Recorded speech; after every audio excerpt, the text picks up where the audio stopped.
Viajar es cambiar, es mudar la piel. Es así, con la certeza de que en el caos no hay error, como empezamos este viaje. Un viaje por la evolución del trabajo de las mujeres durante el siglo XX, cuyo vehículo es el punto de vista que el ojo mecánico, tan subjetivo, deja plasmado en una fotografía o en un celuloide. Cada sexo tiene asignado una serie de tareas o cuidados o incluso de aspectos o de roles sociales, pero eso realmente va variando de unas culturas a otras, porque lo que en una cultura, por ejemplo, pertenece al sexo, un sexo femenino, en otra cultura esa misma tarea o esa misma costumbre social pertenece justamente al otro sexo, al masculino. Ahora sí que ya no hay ese argumento de que la mujer tiene que ser madre, esposa, trabajadora. Ya eso afortunadamente se ha quedado atrás en el tiempo. Antes era mucho más difícil redimirse de esos roles de género impuestos. Ahora la mujer está mucho más libre para elegirlo. La huelga de la canadiense, en 1919, supuso un punto de inflexión para la población trabajadora en España. Duró 44 largos días, paralizó Barcelona, se originó en una compañía eléctrica, riegos y fuerzas del Ebro. El ejército salió a la calle. La huelga triunfó y dio lugar a la jornada de 8 horas antes que en ningún otro país centroeuropeo. Había una necesidad social. Cuando comienza el siglo XX, nos encontramos que en Europa la educación está como monopolio de la Iglesia. Entonces, todo era miedo, pecado y analfabetización.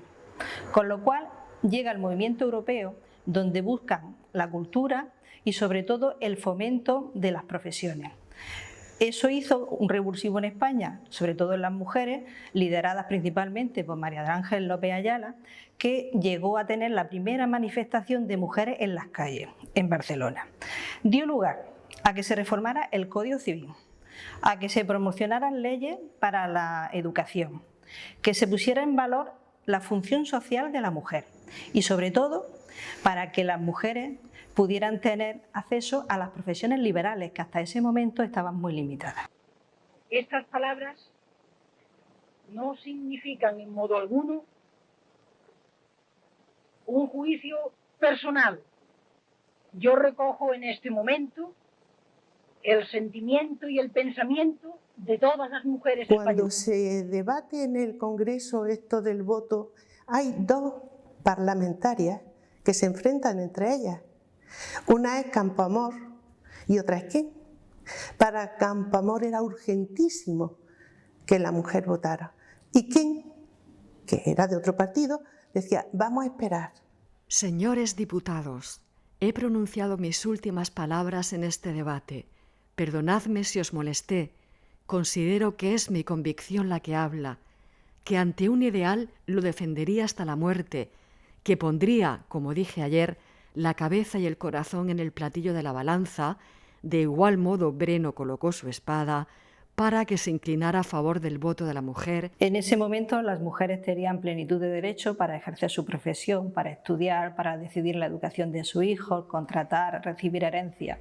Era una situación bastante buena, siempre dominada por la idea católica. Continuamos el viaje con el vértigo del desconocimiento, el vértigo de la búsqueda de la verdad imposible, el vértigo de la soledad.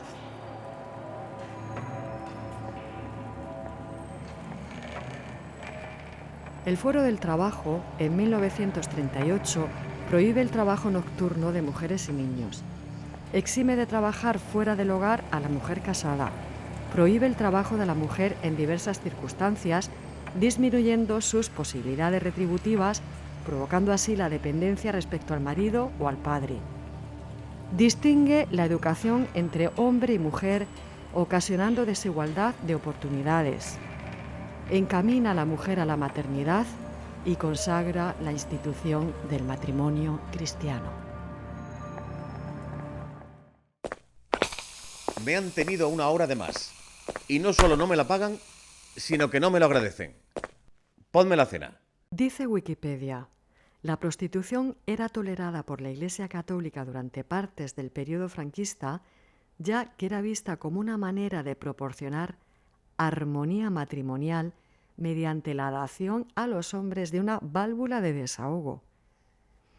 También era una manera de continuar el control de la sexualidad femenina y reforzar conceptos católicos del dominio masculino sobre las mujeres. En España se prohibió en esa época anterior el divorcio, el aborto, la anticoncepción, pero sin embargo se permitía la prostitución, porque eso estaba bien visto, estaba tolerado. Con la derogación franquista de las leyes que igualaban a mujeres y hombres, promulgadas en la Segunda República, las mujeres volvemos al punto de partida. El trabajo se distribuye entre los hombres. Las mujeres solteras cuyas familias necesitaran su aportación salarial o hijas de viudas se ven obligadas a trabajar mayormente como criadas al servicio de familias pudientes o como temporeras. Así pues, el hombre vuelve a tener la batuta laboral, política y social. Los lavaderos públicos se convierten en los grandes resortes de encuentros entre mujeres del campo. Ahí, mientras lavan la ropa propia y ajena, se ponen al día. Es el único lugar donde los hombres no las controlan. El único espacio de libertad, entre comillas. A partir de 1961, con la Ley del 22 de julio sobre derechos políticos, profesionales y de trabajo de la mujer, la casada vuelve a poder trabajar fuera de casa. Por supuesto, con restricciones. Cuando se promulga la Constitución española en el 1978, nos encontramos que el artículo 14 dice que todos somos iguales ante la ley sin ningún tipo de discriminación, raza, sexo, género y demás.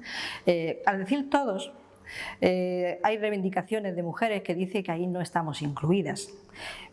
Paradigma de la sociedad en ese momento, todos son hombres y mujeres, toda la sociedad en general. Fue el principio básico de determinar que todos éramos iguales ante la ley. El problema está no en el marco normativo de que haya igualdad, porque después las leyes han ido mejorando hasta llegar a la ley de igualdad del 2017, donde dice que somos iguales ante la ley y ya sí recoge una serie de medidas mucho más amplias que el artículo 14. Pero el artículo 14 está muy bien para ser el inicio impulsor de la igualdad. Cuando a partir del Neolítico empezó la agricultura y por lo tanto la propiedad de la tierra, entonces era importante que la mujer, que era la que paría, pues estuviera limitada en su sexualidad, porque de esta manera el hombre se aseguraba de que los genes fueran suyos. Entonces, claro, eso produjo una limitación de la sexualidad de la mujer para asegurarse, como digo, la transmisión genética. Y claro, las consecuencias de esto pues, han sido que la sexualidad de la mujer pues, ha sido muy contenida. A partir de los años 50, las leyes franquistas abrieron tímidamente la mano de los derechos de la mujer, pero la sociedad permanecía remisa a esos cambios. El miedo se atrincheraba en el sentir popular. Araceli Plaza fue una de las primeras mujeres españolas en trabajar en una gasolinera y vestir pantalones, todo un escándalo. Pero a su padre ese oficio no le parecía de mujer, así que Araceli tuvo que dejarlo y cambiar los surtidores de gasolina por la barra de una pastelería, aunque el salario era mucho menor. Pero al principio tuve muchos problemas porque, hombre, en aquello entonces zapatero a sus zapatos, lo que tenés que hacer fregar platos, e incluso en la asamblea. En la asamblea había uno que era muy gracioso y en plan gracioso, pues, cuando a lo mejor exponía algo. Yo es que siempre he luchado mucho por la unión del taxi en Almería y a día de hoy está el taxi unido en Almería en una sola central. El día libre sí lo conseguí y lo viví en mis últimos años.